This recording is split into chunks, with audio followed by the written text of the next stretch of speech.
Good morning, Alexis Love Beauties and Flawless Man.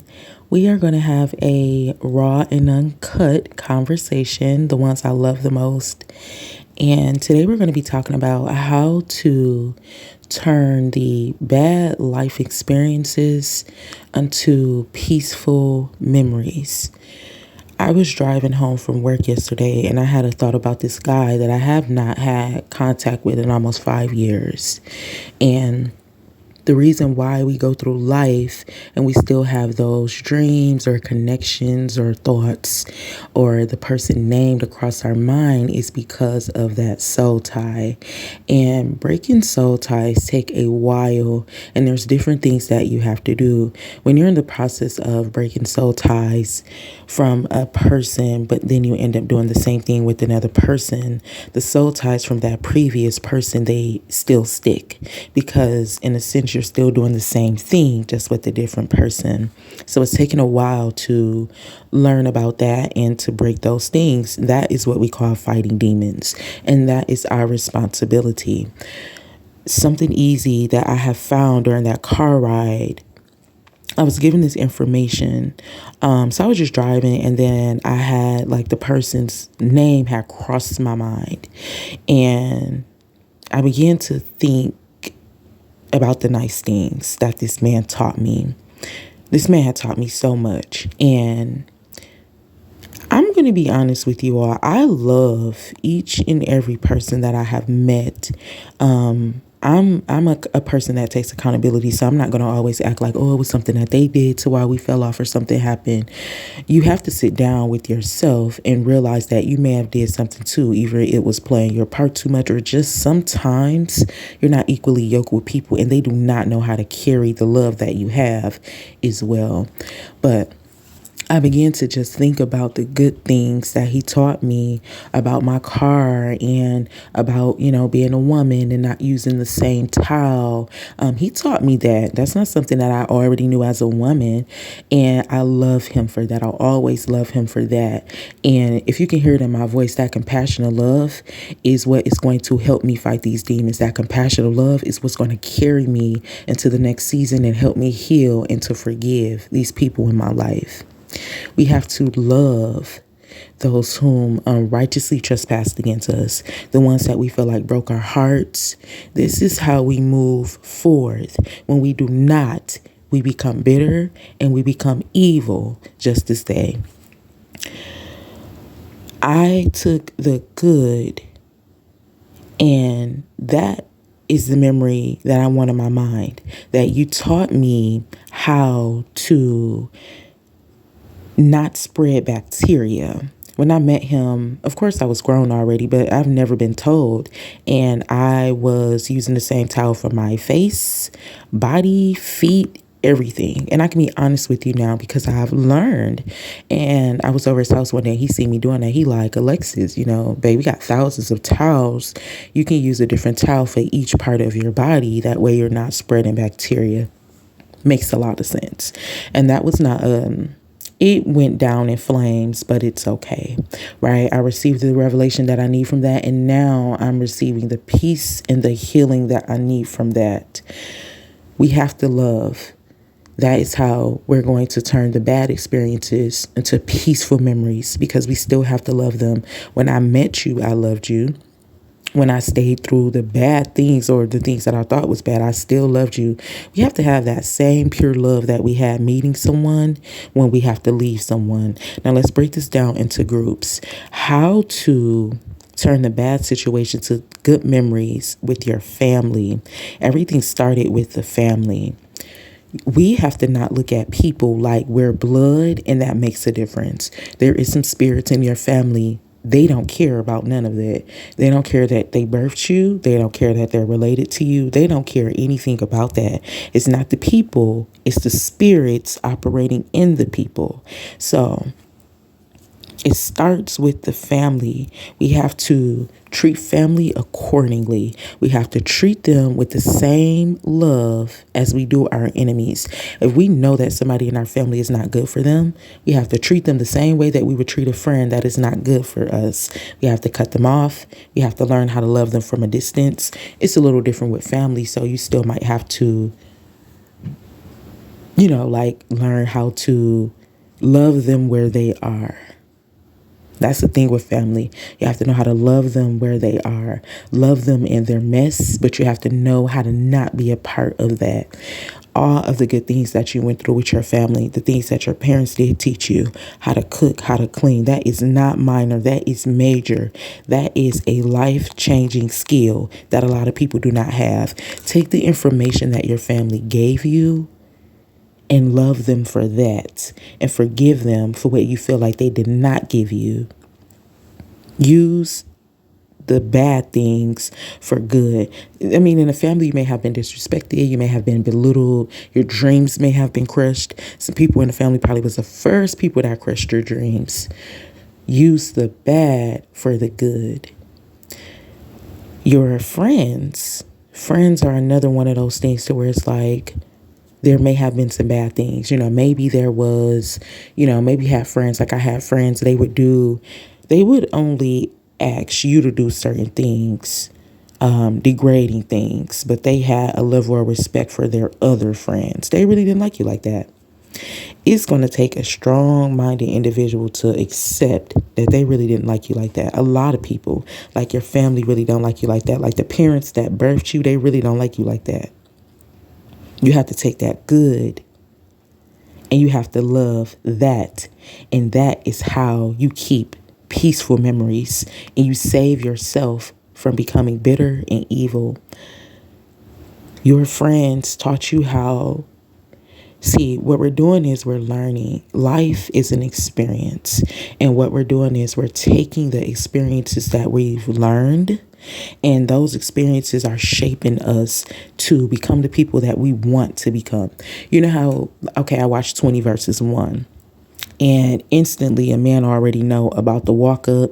They've already unrighteously judged sometimes because they're looking at the feet. Her feet ain't done, her hair ain't done, she ain't got that on, she ain't dripped out in fashion.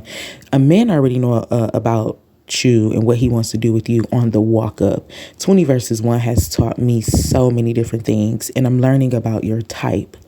We have to take the life experiences that we've had to learn our type, to learn what it is that we like and what we do not like. Family, you know that you don't like nobody crushing your dreams. So taking that experience from the family, it's like, okay, I love them. It was the hard truth. But, now I know to keep things to myself. So when I go out there, then I'm not going to do or say too much. With your friends, you have to know, okay, they did me wrong, so I know what to look for towards next time. I remember one time I had some friends that it's like if you smoke with people, typically, I don't really like to use that as an example, but because y'all know that's something I'm still struggling with. But if you smoke with someone, okay, say you have friends and they're always, smoking with the other friends. When it comes to you, they always want you to smoke and they never smoke. We just have to begin to look at the life situations that we had, and those situations to tell us that person really didn't like you like that. They were not really involved. And you'll just have to use that information, how you felt bad in that sense, to turn it and use it for the good. So have that good memory. Like, you know what? Next time I'm doing something, it doesn't have to be that, but, next time I have friends and different things like that, maybe I'll see if they're equivalent to me. Are they already givers? Are they lovers already? So a lot of these people we built relationships with, we grew up with them, and it's hard to decipher what somebody really means or how they feel. But we have to begin to look at those things because that is how we guard our hearts. What did we learn from the job? You may have learned how to fold clothes because you were working in a hotel. You may have learned how to cook because you decided to work at Applebee's doing the prep. We have to take the experiences that we've learned. Even if it was irritating at the job, it was bad at the job, people was arguing, they was gossiping, and use it for our good. Have the peaceful memories. Now I'm taking that skill of cooking and cleaning, I'm incorporating that in my own household. Then yourself. What have you learned from yourself? That is the purpose of life, is to get the experiences, to you're in a sense grooming your future. You don't have 100% control of your future, but you do have some input. You can groom your future. You can prepare for your future. When we talk about our type, these are things we should have learned, but it is okay that we have not. And I'm so grateful to be talking about this today because that is something I suffered with until I got the revelation the other day of how to turn the bad things into good memories, how to turn bad life experiences into good memories, because I would feel so bad that it's something that I didn't already know at this age or something that I didn't already do. And it's like, you can't be mad at yourself because you did not know. So what we have to do is we have to sit down now because we had those experiences, and this is going to help us to shape our future. Now I know that to be equally yoked with me, there are some things that I require. And this is where now people say, oh my God, you acting stuck up, you acting different, you acting bougie, they this, they that. And that's where you have to ignore what they're saying and continue to do what you're doing in your life because you know it's working for your good. When you look at the experiences that you had, that will let you know what it is that you will tolerate and your type, what you like, what you don't like, what you appreciate and what you won't appreciate with everything in general. So I'm trying to find a good example of this. For your type, you have, okay, there may be a man or a woman listening to this video. For a man or a woman, if you've been, your type, right? Now you'll sit down and you'll look and say, okay, for me personally, I know hygiene is a must because I take care of my hygiene. So that is a deal breaker for me now. And this is how you'll know your type. This is how you'll begin to be able to make a smaller circle and protect yourself more and just stay away from certain things when you know what you like and what you don't like. But you have to purposely look back into those dark memories to figure that out. Now I know hygiene is a must for me. Like if the hygiene is not right, then I'm going to say, I don't think we're equally yoked. I've seen it too many times to where I've had to, and it's kind of almost like a force because sometimes when you're not equally yoked with people, family, friends, jobs, relationships, when you're not even equally yoked with yourself, then you will settle. So I found myself settling like, oh, well, he cute or whatever. So, I mean, ain't no he cute, so we gonna let this hygiene thing pass. Absolutely not.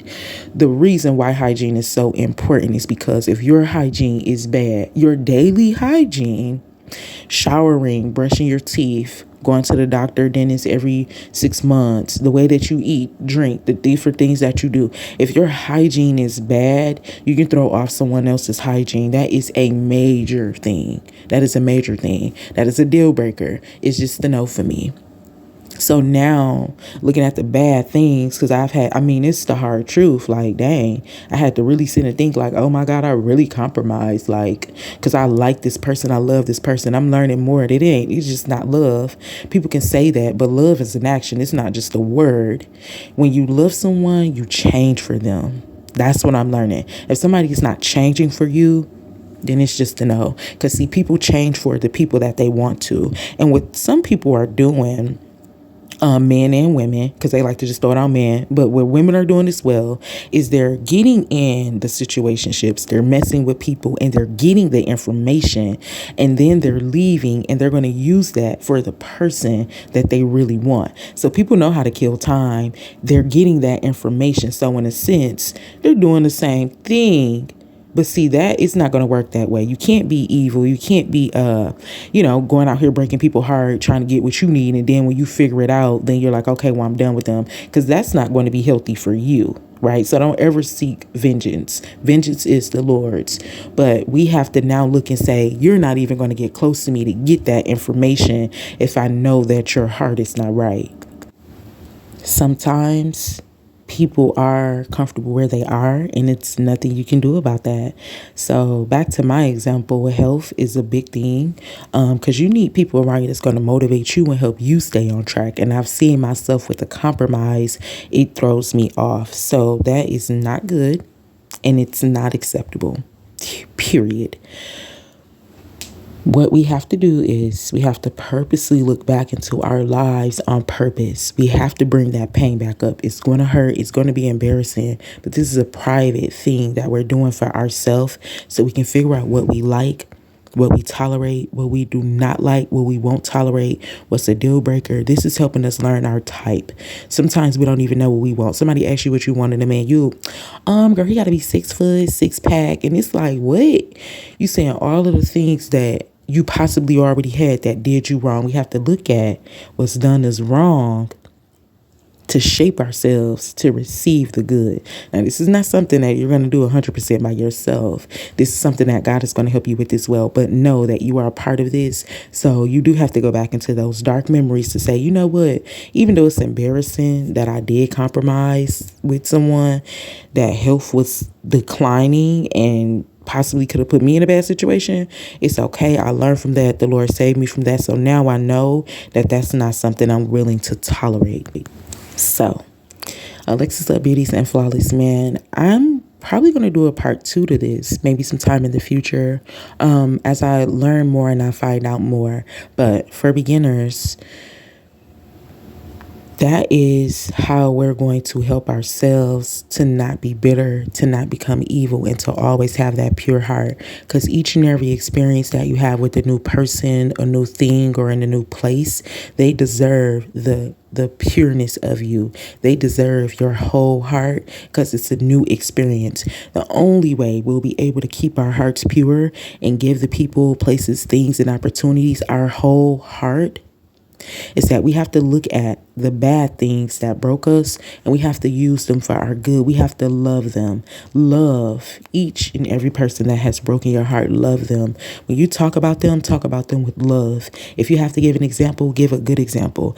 I've done it a million times on this channel to where I had, gave an example of someone. I won't tell their business, but it's simply saying, hey,